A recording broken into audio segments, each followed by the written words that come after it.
মুখ্যমন্ত্রী বাড়ি সংলগ্ন সরকারি খাস জমিতে একটি বাড়ি ঘিরে বিতর্ক। মুখ্যমন্ত্রীর নির্দেশে ইতিমধ্যেই কলকাতা পুরসভা সেই বাড়িটির জমি ঠিকা জমিতে পরিবর্তিত করে নিজেদের দখলে নেয়।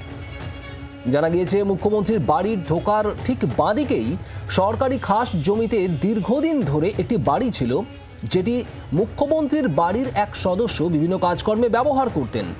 বুধবার পুরসভার তরফে সেই বাড়িটির দখল নিতে গেলে স্থানীয়দের একাংশ বাধা দেয়, যদিও তাদের সরিয়ে দেওয়া হয়।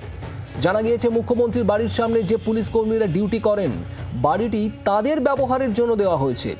এর আগে নবান্নে বৈঠকে মুখ্যমন্ত্রী বলেছিলেন, সরকারি জমিতে জবরদখল সরাতে হবে, সেটা দরকার হলে আমার বাড়ি থেকেই শুরু হবে। আর সেই মতোই কাজ হলো বৃহস্পতিবার।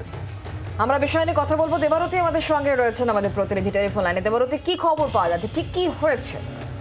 দেখো, ঘটনার সূত্রপাত গতকাল থেকে, অর্থাৎ বুধবার সকালবেলা হঠাৎই কলকাতা পুরসভা এবং কলকাতা পুলিশের বেশ কয়েকজন কর্মী তারা মুখ্যমন্ত্রীর বাড়ির ঢোকার ঠিক বাঁ দিকেই একটি নীল সাদা রঙের বাড়ি, দোতলা বাড়ি, যে বাড়িটি মুখ্যমন্ত্রীর পরিবারের কোনো একজন সদস্য যিনি অফিস হিসেবে ব্যবহার করতেন, এবং পরবর্তীকালে কলকাতা পুলিশ এবং কলকাতা পুরসভা যখন এই বাড়িটির দখল নিতে যায়, সেই সময় তারই পরিবারের কয়েকজন সদস্য এসে তাদের কাজে বাধা দেন এবং প্রাথমিকভাবে কলকাতা পুলিশ এবং পুরসভাকে সরে যেতে হয়।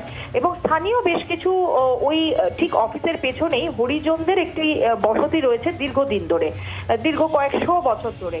সেই জায়গাতে তারাও বাধা দিতে শুরু করে, কিন্তু মুখ্যমন্ত্রীর কড়া নির্দেশিকা ছিল যে এই কোন রকম বাধা উপেক্ষা করে এই বাড়িটির দখল নিতে হবে কলকাতা পুরসভাকে, এবং কলকাতা পুরসভা সেটাকে ঠিকা জমিতে রূপান্তরিত করবে। ঠিক সেই মতো ভাবেই বুধবার বেশ খানিকটা রাত হয়ে গেলেও পরবর্তীকালে প্রচুর পুলিশ যায় এবং সেখানে গিয়ে কলকাতা পুরসভার কর্মীরা সেই বাড়িটির দখল নেয় এবং একই সঙ্গে খাতায় কলমে ওই বাড়ির যে জমি, সেই জমিটাকে ঠিকা জমিতে রূপান্তরিত করার পরে কলকাতা পুরসভা এই মুহূর্তে কলকাতা পুলিশকে ওই বাড়িটি ব্যবহার করতে দিয়েছে। কি কারণে না, মুখ্যমন্ত্রীর বাড়ির সামনে নিরাপত্তার জন্য প্রচুর পুলিশ থাকেন, কিন্তু তাদের বিভিন্ন সময়ে রোদ জল ঝড় উপেক্ষা করে রাস্তায় দাঁড়িয়ে থাকতে হয়, কারণ ওই জায়গাটায় কোনো রকম কোনো বাড়ি খুঁজে পাওয়া যাচ্ছিল না বা শেল্টার খুঁজে পাওয়া যাচ্ছিল না।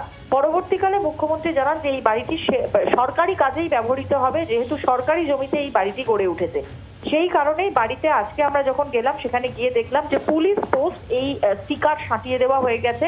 সেখানে সেই বাড়ির সামনেই যে পুলিশরা এতদিন রাস্তায় দাঁড়িয়ে থাকতেন, তারা ওই বাড়ির সামনে বসে আছেন। যারা মহিলা পুলিশরা অনেকেই ড্রেস চেঞ্জ করেন, তারা ওই ঘরে ড্রেস চেঞ্জ করছেন, সব মিলিয়ে। এবং আমরা ওসি কালীঘাট, তার সঙ্গেও কথা বলেছিলাম, মেয়র ফিরহাদ হাকিম, তিনিও আমাদের সঙ্গে কথা বলেছেন। তারা প্রত্যেকেই জানিয়েছেন যে ওই বাড়িটি এখন সরকারি সম্পত্তি এবং বাড়ির পেছনে যে জমিটা রয়েছে ওই হরিজনদের বসতি, সেটাকে সরিয়ে দিয়ে ওটাকে বাংলার বাড়ি করা হবে একটি সুদৃশ্যভাবে, যেখানে যে হরিজনটা বছরের পর বছর ধরে ওখানে বসবাস করেন তাদেরকে নির্দিষ্টভাবে ওই ফ্ল্যাটে ঘর দিয়ে দেওয়া হবে।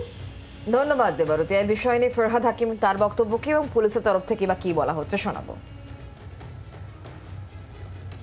ওখানে অনেকদিন ধরে যারা কর্মরত পুলিশ, তাদের খুব অসুবিধা হচ্ছিল, বিশেষ করে এই বৃষ্টির সময় খুব অসুবিধা হচ্ছিল যে ওখানে দাঁড়িয়ে সিকিউরিটির ব্যাপার আছে, ওখানে লোক যাওয়া আসা করে, তার উপরে একটা রাখার ব্যবস্থা রয়েছে। তার কারণ জানেন যে কিছুদিন আগে মুখ্যমন্ত্রীর বাড়িতে একজন ঢুকে গেছিল, কদিন ধরে ছিল, সেটা পুলিশ ধরেছে।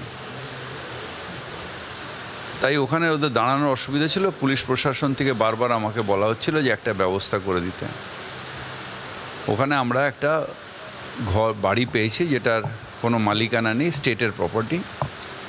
ওটা আমরা ঠিকাতে নিয়ে পুলিশকে দিয়ে দিয়েছি ওটা ইউজ করার জন্য।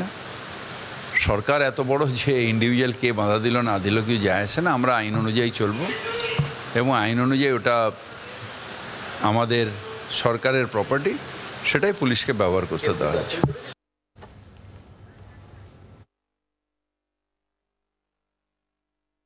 এটা আমরা কালকে থেকে ব্যবহার করছি। এটা কলকাতা কর্পোরেশন এটা কলকাতা পুলিশকে দিয়েছে।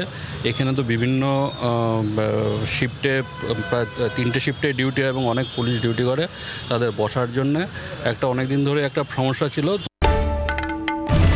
বাংলার আওয়াজ, বাঙালির আবেগ, জি 24 ঘন্টা।